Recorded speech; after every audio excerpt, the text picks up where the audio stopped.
آقائے کریم صلی اللہ علیہ وسلم نے ارشاد فرمایا، جس کو سنن ترمذی میں نقل کیا ہے، میرے آقا صلی اللہ علیہ وسلم نے ارشاد فرمایا کہ اللہ کے یہاں شہید کے لیے 6 انعامات ہے، سبحان اللہ، خاص طور پر 6 انعام، ایسے تو دیگر بھی ہے لیکن مخصوص کتنے ہیں؟ جواب دے کتنے ہیں؟ 6 انعامات ہیں۔ پہلا یہ کہ شہید کا خون بہتے ہی اللہ اس کی مغفرت کر دیتا ہے،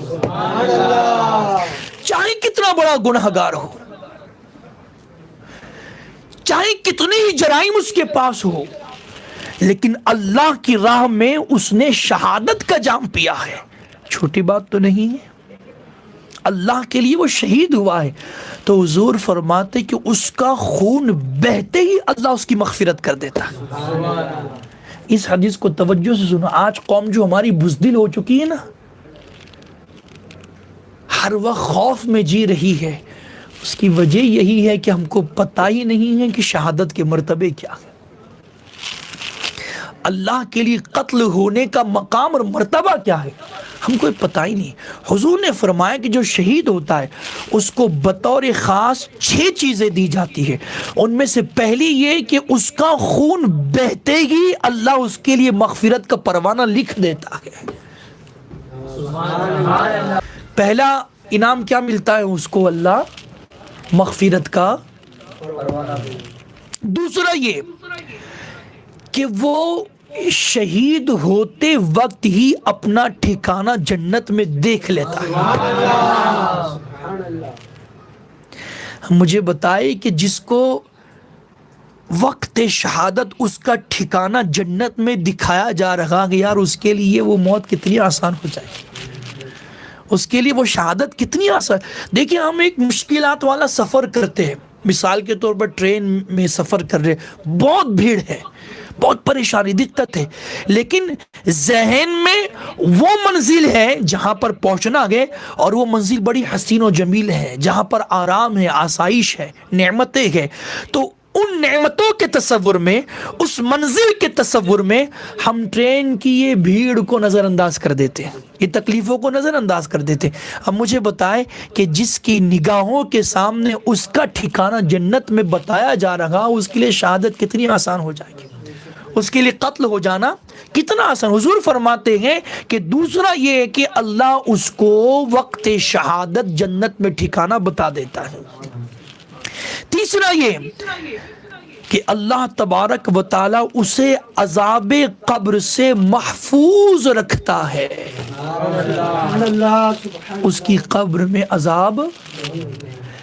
اور میں آپ کو بتاؤں کہ جو اللہ کے نیک بندے ہوتے ہیں، جو عذاب قبر سے محفوظ کیے جاتے ہیں، اور ان کو جب قبر میں رکھا جاتا ہے تو ان کی اس برکت کو ان کے آس پاس والی قبریں بھی ان برکتوں سے مالا مال ہو جاتی ہیں۔ چلے بات لمبی ہو جائیں گی، میں اس پر عرض نہ کرتے ہوئے آگے پڑھوں۔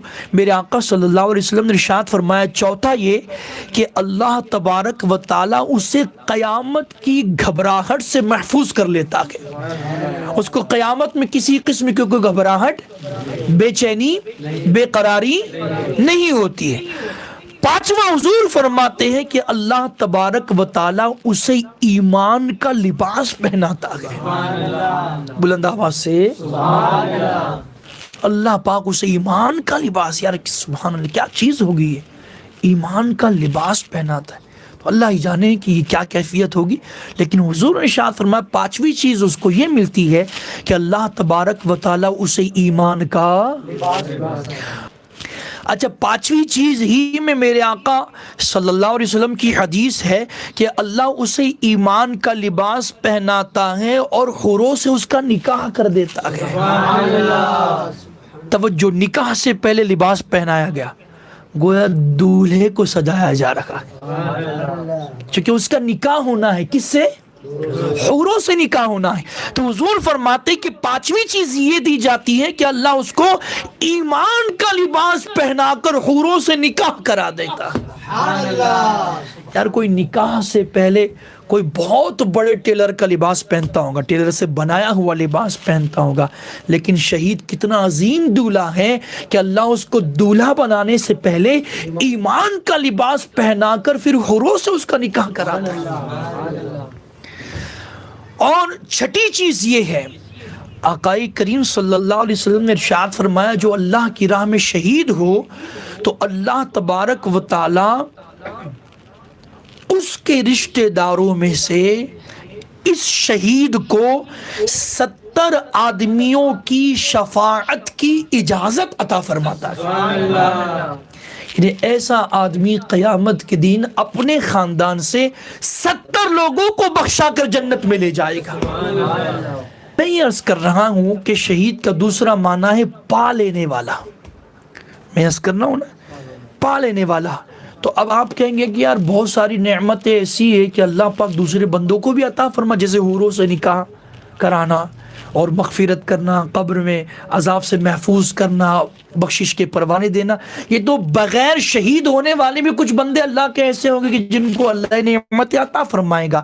تو ان میں اور ان میں فرق کیا ہے؟ فرق یہ ہے کہ جو دوسرے بندے ہوگے وہ بندے موت کی نیند میں سوئیں گے، پھر قیامت میں اٹھیں گے، پھر حساب و کتاب ہوگا، سوال و جواب ہوگا، اعمال تولے جائیں گے، نیکیوں کا وزن کیا جائے گا، نیکیاں وزنی ہوگی، پھر یہ نعمت اللہ ان کو عطا فرمائے گا۔ لیکن شہید کا مقام یہ ہے کہ شہید وہ گئے، یہاں شہید ہوا، کوئی حساب نہیں، کوئی کتاب نہیں، کوئی میزان نہیں، کوئی ترازو نہیں، کوئی نیکیاں نہیں تل رہی ہے، یہاں شہید ہوا، یہاں تمام نعمتیں اللہ نے اس کے مقدر کر دی۔ اس لیے شہید کو شہید کہا جاتا ہے، یعنی پا لینے والا۔ شہید شہید ہوتی ہی وہ چیزیں پا لیتا ہے جو چیزیں دوسرے بندے حساب و کتاب کے بعد پانے والے ہیں، وہی چیزیں یہ شہید شہید ہوتے ہی پا لیتا ہے۔ اس لیے شہید کو شہید کہا جاتا ہے، یعنی پا لینے والا۔ کیا؟ اب توجہ کریں کہ اللہ کی راہ میں شہید ہونے والا ایک عام مسلمان ہے، اللہ تبارک و تعالیٰ اس کو یہ مقام، یہ مرتبہ عطا فرماتا ہے۔ پھر وہ شہید جسے تاجدار کربلا کہا گیا ہو، وہ شہید جسے سید الشہداء کہا گیا ہو، وہ شہید جو جگر گوشے رسول تھا، وہ شہید جو نور نگاہ فاطمہ تھا، وہ شہید جو دل برے مرتضیٰ تھا، وہ شہید جس کے حلق کو مصطفیٰ چومتے تھے، وہ شہید جسے حضور سونگتے تھے، وہ شہید جس کے بارے میں آقائے کریم صلی اللہ علیہ وسلم نے ارشاد فرمایا، اے فاطمہ اسے نہ رلایا کر کہ اس کے رونے سے مجھے تکلیف ہوتی ہے۔ وہ امام عالی مقام امام حسین رضی اللہ تعالی عنہ کی عظمت اور ان کا مقام، ان کا مرتبہ